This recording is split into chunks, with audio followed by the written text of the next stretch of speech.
At a facility called the Vertical Self-Management Center, there's a very particular prison. There are 333 floors with a hole in the middle and food is lowered on a platform. Prisoners have 2 minutes to eat as much as possible before the platform leaves to the next floor. The lower they are, the fewer chances they have of eating anything. If anyone tries to keep food for later, the administration will punish them. At the end of each month, prisoners are shuffled and sent to different floors. Each prisoner is also allowed to come with one object of their choice. Somewhere hidden in this building, kids are playing on a strange pyramid. Before being sent to their cells, the prisoners are interviewed and asked for their favorite dish, which will be added to the food selection on the platform. Zamiatin asks for pizza and explains he may get nervous if he doesn't get it every day, like the time he set his parents' house on fire while they were asleep. However, the interviewer knows Zamiatin immediately regretted starting the fire with his own autobiography and put it off. Meanwhile, Perempuán says her favorite food is the ham croquettes his ex used to make for her and that she's joining the facility because she needs time to forget what she did. Eventually Zamiatin and Perempuán end up on level 24. When the Zamiatin checks the platform for his pizza, he's devastated to see people have taken bites and stolen the toppings. Arguments coming from above reveal that the prisoners from level 21 ate food that weren't theirs. Furious, Zamiatin grabs some chicken and is about to bite it, but he's interrupted by Robespierre and his cellmate from level 23. It turns out that a group of prisoners is following a self-imposed rule that says each person can only eat the dish they chose during the interview or trade with others voluntarily. That way everyone gets fed without exceptions. Those who follow that rule are known as Loyalists and those who don't are called Barbarians. Robespierre points out that if Zamiatin eats something else for revenge, it'll create a ripple effect and leave the bottom levels without food. Zamiatin doesn't care and is about to take a bite, but Perempuán stops him by sharing her croquettes. The next day the prisoners from level 21 get angry over the rules and Robespierre announces they may have to fight for their food. Perempuán immediately breaks her bed to get a metal bar she can use as a weapon. By the time the platform reaches her level, there already is a dead man on it. Then Robespierre and a guy from 21 fall on top of it while a woman from above keeps kicking off the food that fell on her level, not wanting to be punished for a mistake. However, her level is already heating up and soon she catches on fire, causing her body to fall on the platform as well. While Robespierre and the other man keep on fighting, Perempuán puts the fire off with her bedsheets, however the woman is already dead. Then she tries to join the fight only to quickly be brought down while the man from 21 is knocked out. At that moment the platform starts going down, so Perempuán and Robespierre rush to throw into the pit all the food that fell on their level. The temperature starts falling at great speed, but thankfully they get rid of all the food before they're frozen to death. After the platform is gone, Robespierre freaks out and cries as he realizes the burned woman is dead. Zamiatin tries to comfort him and Robespierre snaps, grabbing him by the neck. Perempuán has to yell at them to stop them.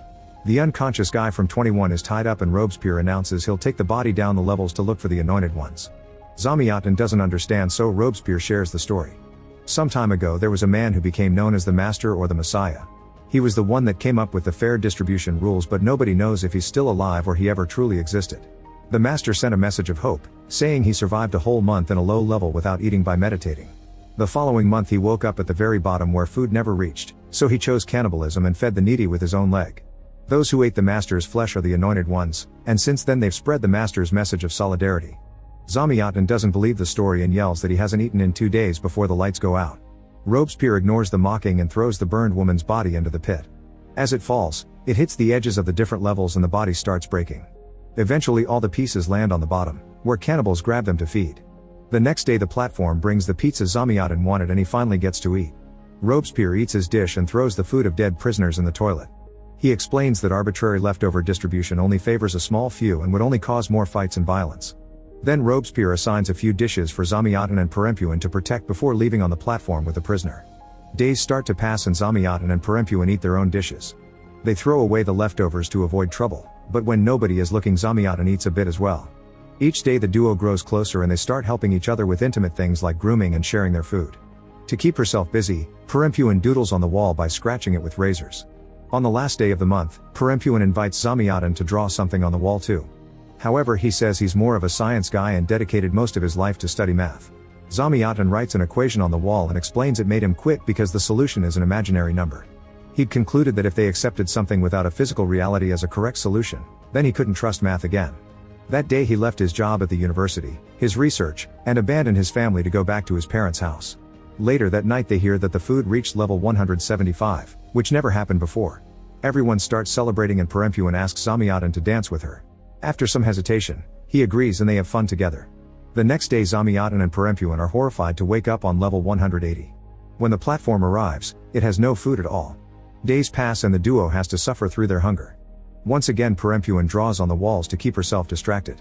Zamiatin's chosen object is a lighter and he keeps using it to burn his clothes just for fun. Eventually he starts getting burns on his skin too and Perempuán has to stop him. Suddenly Zamiatin vomits tons of blood, revealing he's sick. At the same time a head falls through the pit. Voices from above announce that some anointed ones are going through the levels to kill barbarians. Days continue to pass and Perempuán concentrates on taking care of Zamiatin while people below them are starting to look scrawny. Body parts keep on falling down the pit too, it seems the anointed ones are still fighting. Messages come from above saying they're getting closer and there's a list of barbarians they want to catch, including a fat man from 24 who ate food belonging to the dead. To protect her partner, Perempuán says they used to be in level 74. That night Zamiatin thinks about the interview. He tried to say he came to the facility because people were afraid of him, but the interviewer knew the truth. Zamiatin dropped out of school at 16, all his business ideas failed, his wife and kids kicked him out, and even his parents got tired of him. They sent him to the facility so he could get some discipline. Deciding he has nothing left to live for and that Perempuán shouldn't be punished for protecting him, Zamiatin uses his lighter to self-delete. Perempuán cries as she watches his body fall into the pit. People in the lower floors try to catch him hoping for meat, but the flames almost hurt them too so they let go. The body lands at the bottom and the cannibals wait for the fire to go out before eating. At the beginning of the new month, Perempuán wakes up on level 51 with Natalia, who chose plums as her food and a pillow as her object. She's also missing an arm. When the platform comes, the plums are missing, but Perempuán convinces Natalia to follow the rules. At night, Perempuán hallucinates Zamiatin in the room with her. Sometime later a head falls down the pit and the women learn that an anointed one known as Dajan Bobby is killing barbarians all over the place. The rules say that only the prisoners directly above the level with a barbarian should go down to punish them, but the next time the platform comes down, Natalia still jumps on it to join the fight. Eager to avenge Zamiatin, Perempuán decides to come along. As the platform goes down, more and more prisoners agree to join their cause. Eventually they reach a level with a barbarian called Oscar, who attacks first and stabs a person on the platform. A vicious fight ensues that leaves everyone bleeding and bruising. After lots of punches and kicks are exchanged, Oscar pretends to surrender only to jump on the platform when it's about to leave. A furious Natalia jumps too and starts beating him up, so Oscar brings her down and gets ready to stab her. At that moment Perempuán lands on the platform as it stops on the next level. While Perempuán rescues Natalia, another prisoner jumps on Oscar and starts choking him. Unfortunately the man gets stabbed as well, so Perempuán cuts in to start beating him up again. Oscar begins to cry and explains he didn't do anything wrong. He's been in the facility for over a year and had to eat something to recover, he only wants to survive like everyone else. Perempuán takes pity on him and lets him escape on the platform, blocking Natalia when she tries to stop him. That night Natalia explains she's been in the facility for 6 months. When she arrived, her cellmate explained the rules and she agreed to follow them, even if she didn't find them fair. But sometime later they found a dying young man and gave him a dead prisoner's food to save him. The following day Dajan Bobby came to punish them. She took Natalia's arm and killed her cellmate by strapping her to the bottom of the platform, letting the cannibals at the end of the pit eat her. That day Natalia realized nobody ever leaves the facility and survival is an illusion. The only way to live is by escaping, and Natalia thinks it can be done when the prisoners are gassed and moved around during the end of the month. If they can fake their deaths, then their bodies will be thrown out of the facility by administration instead. Natalia believes she can do it by eating the oil painting a prisoner brought as their item, but she doesn't know what level it's on. A few days later, they see a man tied to the bottom of the platform. This means Dajan Bobby and his group are getting closer, so Natalia convinces Perempuán to go down to avoid them. Unfortunately at that moment the platform stops, bringing Dajan Bobby and his followers. At first he pretends to be generous and lets them eat something, but as soon as the platform leaves, Dajan makes some of his people capture Natalia, Perempuán, and those who went down with her to fight the other day. Dajan offers a long speech about how people must obey the law, not interpret it. Making exceptions are just an excuse to be disloyal, and he reveals he's missing his eyes as if that proved his point. Then the group undresses Natalia and ties her to the bottom of the platform to be sent to the cannibals. Perempuán is held down with her arm extended over the pit, so when the platform goes down it rips it off.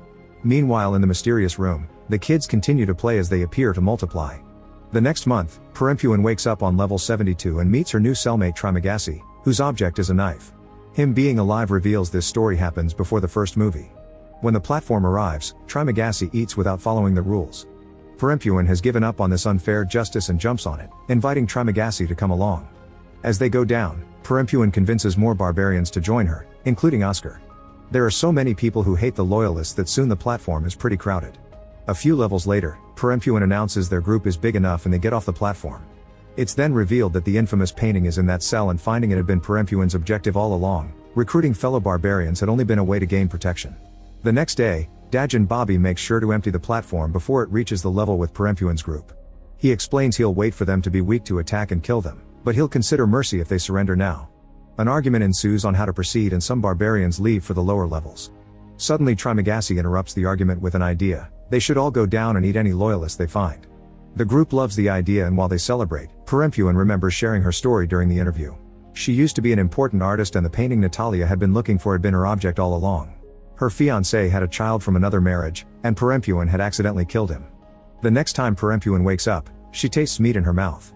She's been refusing to eat human flesh, but she became very scrawny, so a lady fed her to help her recover.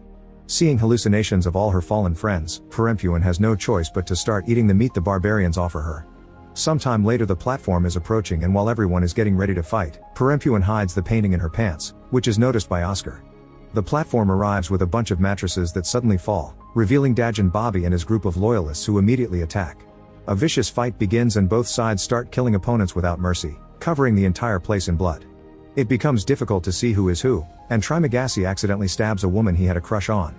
Traumatized, he decides to stop fighting and hides under the bed. Meanwhile Oscar sits on top of Perempuán and starts choking her. Trimagasi notices this and hands her his knife, which she uses to stab Oscar. He dies after asking why the painting was so important. Then she moves to hide with Trimagasi and cries while the prisoners continue to kill each other. Even Dajan Bobby goes down, and in the end nobody is left alive except for Trimagasi and Perempuán. When the platform goes down, the bodies start falling into the pit. Perempuán comes out and notices Dajan Bobby is still breathing, but she decides not to kill him so he can suffer until the end. Afterward Perempuán throws all the remaining bodies down the pit, leaving a now dead Dajan for last. She tells Trimagasi she's leaving and asks him to come along, but he decides to stay, saying this was the best month of his life. Then Perempuán starts eating her oil painting and passes out with foam in her mouth right before the gas fills the cell. In the mysterious room, a whole pile of children are struggling to climb up until a boy makes it to the top. At that moment a light shines on him and two adults from administration arrive to take him away. When Perempuán wakes up, she's tied to a pile of dead bodies being moved by facility workers, meaning Natalia's plan worked. The pile is pushed through the pit and Perempuán gets to see how the workers clean the cells and rearrange the sleeping prisoners using low gravity. When the workers leave the pile at the end of the pit, Perempuán has a devastating realization: this isn't the exit, this is level 333. She immediately wriggles free from the rope and hides under a bed while watching the men bring in the chosen kid. The boy is left on another bed and the pile of bodies is pushed through a hole into a secret level lower under 333. Still feeling guilty for killing her fiancé's kid, Perempuán decides to cleanse her consciousness by saving this one. She makes a jump to reach the other bed, only to accidentally hit her head. Then she picks up the kid and tries to leave, but the gravity is still a problem and causes her to hit her head again until she passes out. Perempuán reappears on the platform with the kid in the middle and a bunch of cannibals ready to eat. A man gives her a knife as inviting her to feed on the child, but at that moment she wakes up screaming. It's just her and the boy in level 333, and the platform soon takes them down to the very dark bottom. Soon the cannibals surround her, but they don't attack her because of the child. They explain Perempuán must stay because her journey is over and only the children get to go back up again. The cannibals help Perempuán get off the platform and watch how it starts going up again, taking the kid to new prisoners.